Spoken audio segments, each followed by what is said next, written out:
Okay, I feel like a dunce because like I've been using end mode in the default settings so far because I thought like I mean it's a menu. This is what you get basically, which is cool because you already have a lot of data being shown up over here.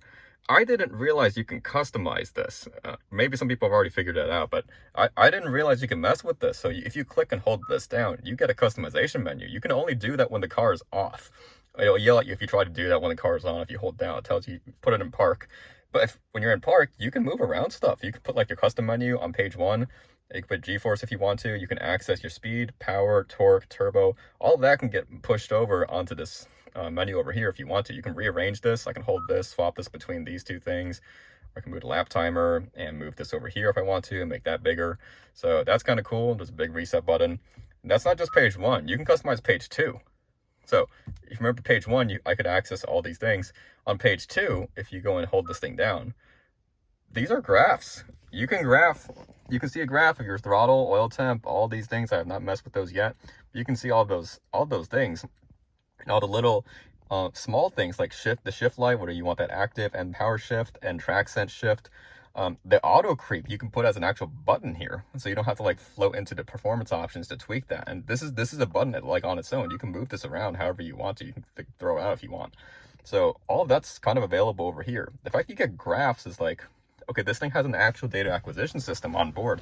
I don't know if it's as good as, it's probably not as useful as like a dedicated one because you probably can't export it out, but it's cool that's on board. The other thing that I realized is if you click any of these, you get access to logs. Like you can see your engine temp over time, your speed over time, brake pressure, power, torque. I think it's already been my logs have already been kind of expiring right now, but normally you'd be able to see kind of everything pop up over here. You can see everything over time, which is honestly kind of wacky. So there's that.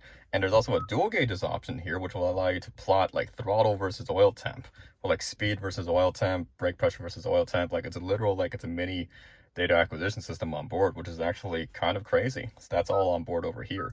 Also, if you go over here and you go on to lap timer, if you click lap timer, so these are all kind of context specific. Like if you click any of the actual data, you get data. If you click this, it's just this.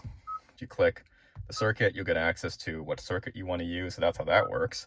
And over here, if you click G-force, this is G-force, obviously.